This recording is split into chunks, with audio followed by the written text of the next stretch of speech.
Olá pessoal, beleza? Vamos dar início aqui então ao módulo 1, né, do curso de avaliação anatômica e patológica da radiografia de tórax. Esse módulo nós vamos denominá-lo conhecimentos essenciais, certo?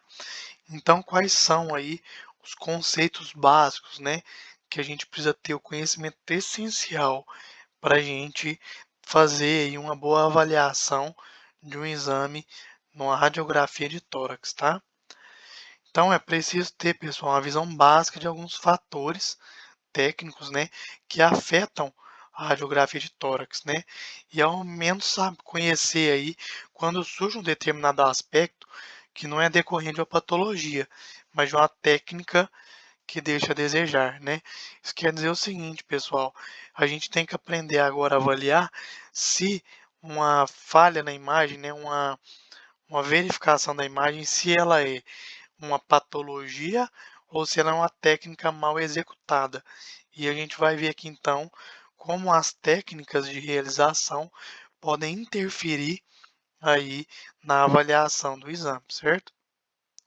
Primeira coisa que a gente tem que deixar muito claro é quanto ao que nós vamos ver dentro de uma radiografia de tórax, né?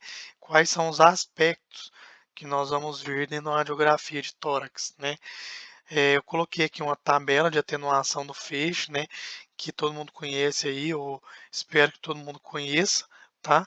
Que é a tabela de unidades de Hounsfield, né, que é aquela que dá o tom de cinza, né, a cor da estrutura, né, correlacionado aí com a imagem, tá?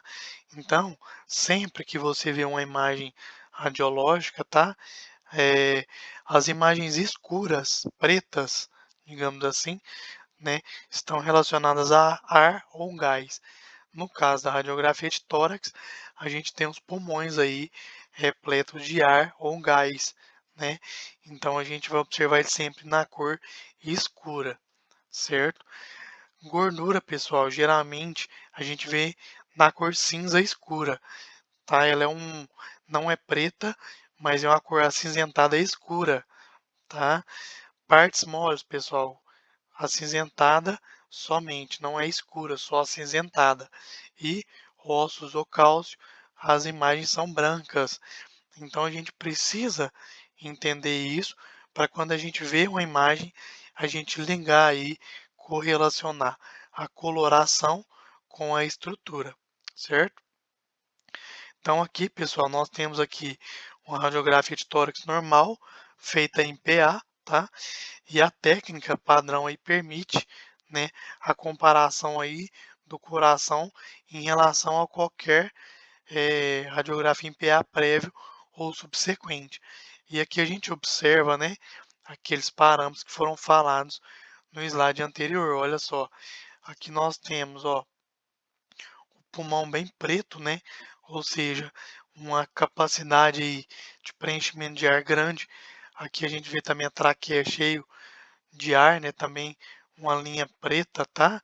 Aqui a gente vê partes moles, ó, os seios, a gente vê acinzentado, certo?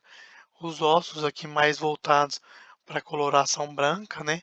A gordura aqui, ó, subcutânea, observem que é um cinza escuro, diferente desse cinza aqui, ó, mais claro. Então diferencia aqui a parte de gordura da parte de partes moles, né? Então fica bem claro aí para a gente distinguir, né, essas estruturas aí dentro de um exame da radiografia de tórax, certo? Então vamos lá, pessoal. Então a radiografia em PA ela é preferida, né, por ser a técnica radiográfica padrão que permite uma comparação aí acurada, né, uma comparação precisa e válida entre as radiografias de PA repetidas, né? O que isso quer dizer, pessoal? Que se a gente fizer uma radiografia em AP e uma radiografia em PA, nós vamos ter diferenças, né? Não fica muito simples aí a comparação entre as duas, né? Então, se for incapaz, né? Se o paciente aí for incapaz de ficar em pé, né? O paciente pode ficar de frente, né? E assim se obtém a radiografia tórax em AP, tá? As radiografias de tórax em AP são obtidas no leito, né? No caso do paciente aí está muito enfermo, geralmente nas UTIs aí, o paciente não consegue ficar em pé, né? Pela, pelo fato de estar internado e estar muitas vezes sedado, entubado, né? No serviço de radiologia, quando o paciente está debilitado, né? Demais e também não consegue ficar em pé. Então, o técnico pode sentar aí o paciente numa cadeira, colocar aí o detetor ou o chassi nas costas do paciente e poder fazer a imagem aí. Vai depender também da técnica que tem disponível no setor, se é digital, se é convencional, né? Se é computacional. Então essa é a representação aí básica, né, de uma radiografia de tórax em PA, né? Então a gente observa que o feixe ele é postero anterior, né?